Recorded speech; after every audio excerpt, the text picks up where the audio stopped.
Hey guys, I'm JanetOnOccasion, and today I want to talk about patch 1.1 again. Well, sort of. It's a trend that I'm seeing though. I mentioned a bunch of stuff in the last video I did of this. Go check it out, talking about the Chaos traits and how I think they're going the wrong direction. Now, there's also a further thing that I think they're going in the wrong direction with, and that is how they are failing to sort of rubber band progress between you and the other people in the race. They seem to be adding more rewards, more incentive for winning by making you better and leaving you with fewer negative things if you win, which means you're only going to get further and further ahead, which I think is a bad idea. I don't think you should compound victories like that. I think you want to keep the race as tightly packed as possible. So once again, I'll go through the major gameplay changes. I'm not talking about bugs and stuff. Like, that stuff is obviously fix that, that's great. Steam Workshop support coming, that's all good, right? There's good stuff there. But specifically the gameplay tweaks. These are gameplay, like, design decisions that they have made. So, with the Realm of Chaos, the strength and negative realm traits have been reduced by roughly 50%, which obviously talked about in the last episode. Demon legendary laws no longer be burdened by the negative traits of their respective patron god. Traits gained in the Realm of Chaos will now be removed when a legendary lord completes a survival battle within that realm. When a player intercepts an AI lord at the Forge of Souls, the souls will now be lost, forcing them to restart their collection. The protection building chain can now be used to prevent rifts from spawning, and rewards for gaining souls have been improved by providing additional bonuses for a limited period of time. So, two big things here. One is your negative trait is scrubbed if you win. That compounds victory. That's bad gameplay. I hate it. Right? It's just bad. It's just bad. It's not good. It's the opposite of good. It's bad.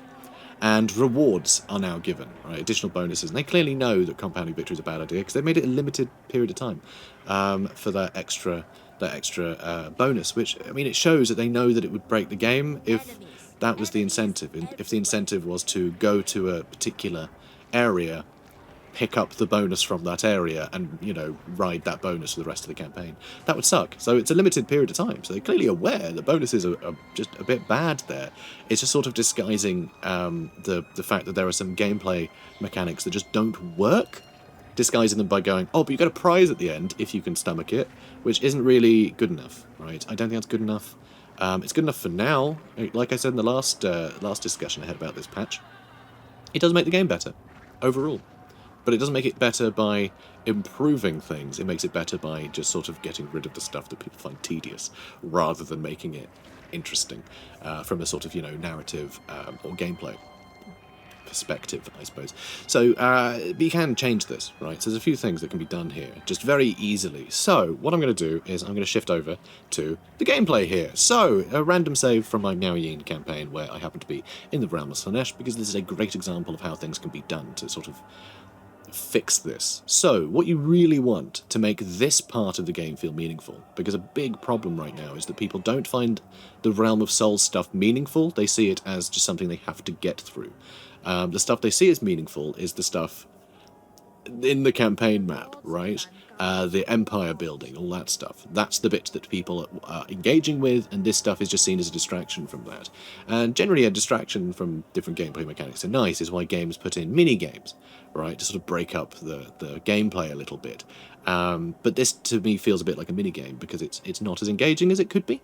It's sort of lore-friendly. I mean, there's a bunch of stuff that it does reek of the faction, you know, that it represents. I mean, the Realm of Slaanesh is so Slaanesh-y, and, you know, it really evokes that. When you get into fights, you know, you really get a sense of it in the maps. It's all really cool. But, like with every single Chaos realm, is it doesn't really force you to fight the other people. It doesn't feel like a race, because with Slaanesh, for instance, if you don't get into this realm first, there's no point going there, because whoever got here first will make it to the finish line before you. And there's a few pretty stark problems with it, right? So one is you start in one of these nodes. Every time you get to a portal, right, into one of these doorways, I suppose, it just places you on the side of it, and you lose all of your movement.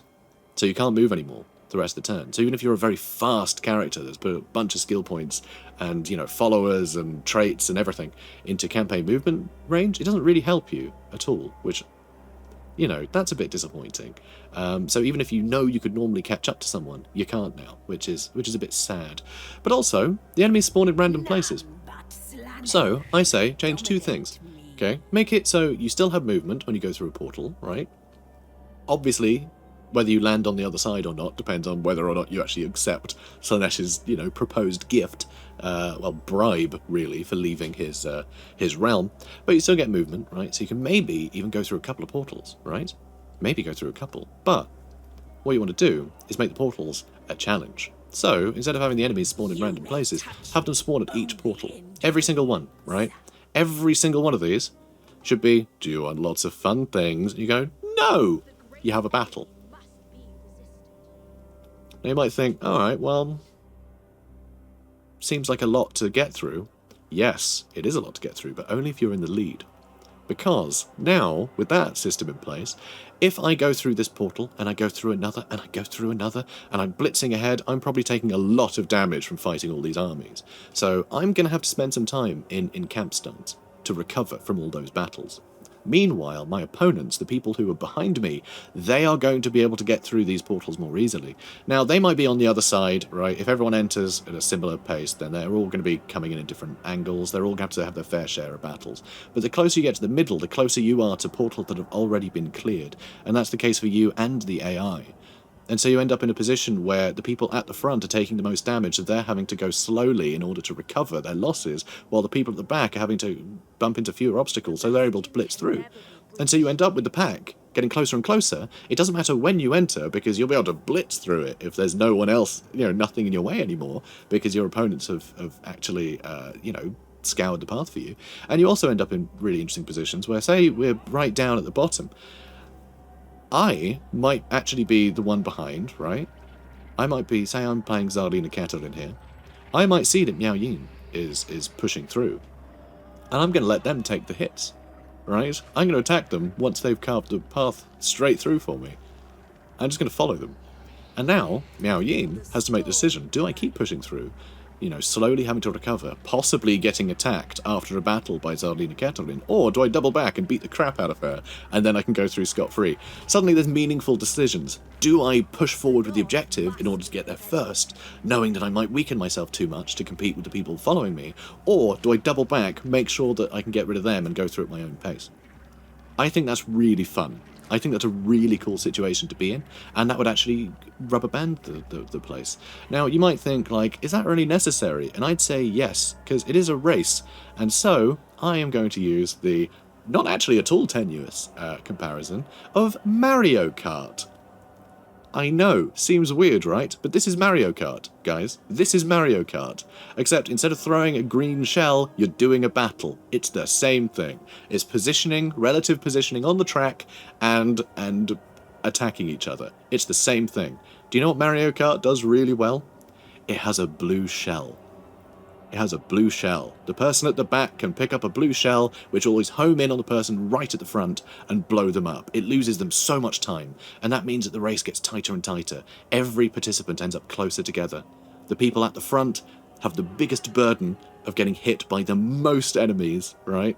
Like homing things, red shells, they home, but only if you throw them forwards. If you throw them backwards, they go straight back. So everything has the advantage being shot forwards, even just being able to see in front of you in order to aim better. The advantage is always at the people behind, and that's what it should be here. So that way skill will win out eventually. But it's more of a burden. You have to really overcome each obstacle. Whereas in a lot of games, such as this one unfortunately, if you're in the lead, then you're in the lead. Everyone's going the same speed, so no one will ever get close to you. And so you just win because you were in the lead at the start. It's bad. It's just bad. And so that's the problem. And so with that, this realm doesn't feel meaningful because you just go to the end. You just go to the end and then you leave, right? With a horrible chaos trait that you have to then overcome by sitting idle for a few turns. So none of it feels meaningful. It feels too much of a burden. But you can improve it by forcing the different competitors closer together, so you actually have to overcome them. It would feel like an interesting area where you have to deal with it. Now, another big example of this, where it feels a bit random and, your movement keeps getting taken away and all the rest of it, because let's be honest, Khorne and Nurgle, those realms actually work. They're the two better ones. The attrition in Nurgle can be a bit annoying, but generally, if you get there late, you can just run to the mansion and catch people on their way back from their objective in that realm, and you can defeat them that way. And so it forces people to, into conflict. Really, really simply. Same with Khorne. There, if someone's been able to do a bunch of fighting and fill up that meter, you can just wait by the Brass Citadel and fight them and make sure they don't make it there. So there's ways to force conflict. They don't feel the most interesting, you don't have quite as many choices. It's either fight them or not, but that's still something, right? Whereas Tzeentch feels like you're rolling the dice, because supposedly the AI just cheat. They just randomly teleport to the finish after a few turns in there, which is a bit rubbish. But you can make that really interesting. So what if every time you went through one of those portals, a glyph appeared, right, to show where that portal went to? So you could actually connect the dots, and every player could see those. It means if you got there late to the party, you'd have the most information to take the most direct route. So again, you would have an advantage because someone trailblazed, right? Let other people trailblaze and have the hardships with the advantage of possibly stumbling upon the correct answer earlier, right? But they're also ruling out wrong answers for your enemies, which I think is really fun. That's a really interesting way to do it. But right now, again, it just takes all your movement away, so you can't really catch up, even if you know the most direct route. If your opponent is happening to take that direct route and they got there first, then you're already wasting your time being there at all. So again, it doesn't feel meaningful. It doesn't feel interesting, it doesn't feel engaging, there's nothing you can do to outsmart, and because it saps away all your movement, even if you could make it there, even if you're right there, take one step into a portal and you could make it to the finish, you just have to sit idle and watch your enemy walk into the finish, which is boring. That's silly. So the little nodes which show you the way, you should just walk into them and it gives you them, right? Other than that, every portal, again, guard the portals with enemies, so that way there's reason if you are spat out the other side of the portal and you do have all your movement, you might end up restricting yourself by going to encamp starts to make up for the fact you just had a battle. And then other people, they won't have to do the battle and they can catch up to you a bit, right? Do that. Just do that. I think that would be the best thing to do. And it would make this way more engaging. Just way more engaging. So much more. So it'd really feel like a proper fight for the finish, and it would actually put you in conflict with all the other people that you're supposed to be in conflict with. Because I don't know about you guys, but most campaigns I've played, I've not really bumped into any of my, adversaries. Like, if we look at this top bit here, the Demon Prince Souls, like this thing, I have bumped into very few of those people. Maybe I think in Khorne and in Nurgle I might have fought one or the other. I went out of my way actually to wipe out Kairos because I felt that it was sort of narratively important, with him being my rival playing as Cathay. So I went after him, but I didn't have to. Could have just ignored him completely. And that's kind of the problem, you can just ignore all the people that you're supposed to be engaged in this, like, this world defining race. If you make it to the finish, then you get to save the world or control it in your particular manner, right? If you let anyone else do it, then you're doomed, essentially. And that's dumb. That's just silly. That it seems to have no stakes and you never really bump into these people, even though there are these set arenas that you have to travel to at every, significant point in the campaign. It still doesn't really matter much, because, you never see them because you got there first, so they're way behind you. There's no blue shell. You're never going to meet them. So I think that's a pity. I think that's a real pity. So that's my idea anyway. That's my concept of a better Chaos Realm, and I think that's something that should be focused on a lot more. In fact, let's go back to the patch notes. So I mean, yeah, bonuses for winning and removing negatives for winning. That obviously is sort of outside of the realms of chaos, but it shows that design ethos of like, how about we reward people for winning? No. The reward should be the narrative beat. You got one of the souls, right? You did a good job there. Although I did have some ideas for little bonuses that would be really interesting narratively in the other video where I was talking about the chaos traits. So be sure to check that out anyway. So yeah, let me know what you guys think. I think it would do a lot to make these areas feel more meaningful and actually force you to engage with the other people competing. It would make it feel like you're competing, which I think is the main thing that this is lacking currently. It's lacking the feeling of competition. So anyway, comment, like, subscribe, and I'll see you in the next one. Take care, guys.